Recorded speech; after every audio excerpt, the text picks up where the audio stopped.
If you gaze long enough into an abyss, the abyss will gaze back into you. What is Nietzsche trying to tell us here? What does he mean by the abyss, and why would it gaze back? Friedrich Nietzsche was born on October 15, 1844 in Prussia. When he was just 4 years old, his father, Lutheran pastor, passed away. Growing up, Nietzsche stood out academically. He attended the prestigious school of Schulpforta before studying classical philology at the universities of Bonn and Leipzig. His early career as a philologist was very promising. He even obtained a professorship at the University of Basel at the age of 24. However, his interests gradually shifted towards philosophy, influenced by the readings of Schopenhauer and his friendship with the composer Richard Wagner. As time passed, Nietzsche's health started deteriorating. He suffered from severe headaches and visual problems, which led him to resign from professorship in 1879. Nietzsche spent the next decade as a full-time philosopher, producing his revolutionary works such as Thus Spoke Zarathustra, Beyond Good and Evil, and The Genealogy of Morals. In the book Beyond Good and Evil, Nietzsche explains his controversial view on morality, arguing that it's an individually constructed expression of the will to power. In other words, desire of domination is a fundamental driving force behind human behavior, more fundamental even than the will to survive.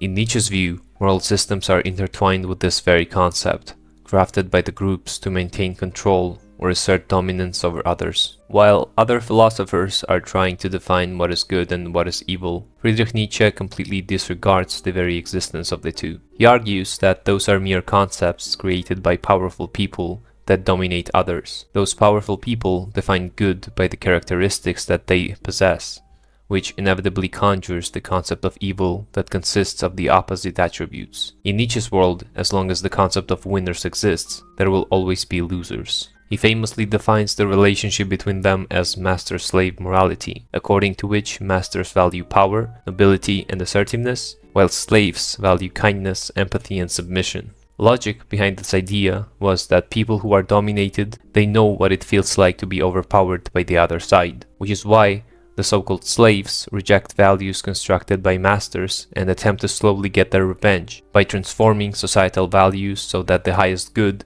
is not power or dominance anymore, but kindness and selflessness. In a short story, there is a fox staring at high-hanging grapes, wishing to eat them.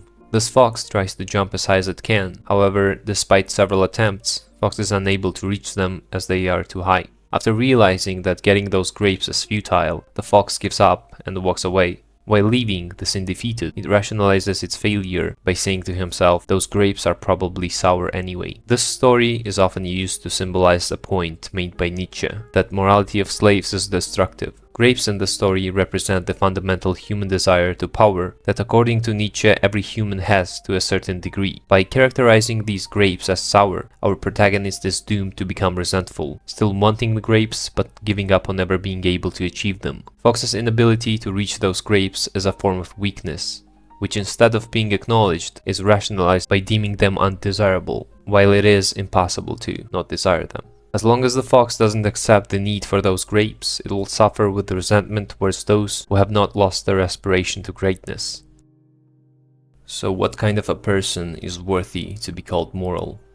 According to Nietzsche, this figure represents an individual who creates their own values and lives according to personal principles derived from profound understanding of life's challenges and opportunities. He explains it thoroughly as Übermensch, or Overman, introduced in Thus Spoke Zarathustra. Übermensch transcends the common human condition of mediocrity and reactive morality displayed in the concept of slave morality. He who fights with monsters should be careful, lest he thereby become a monster.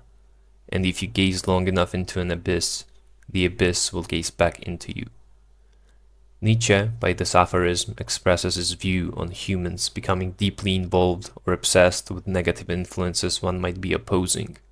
The abyss represents morality of slaves, which promote the weak spirit and suppress the strong.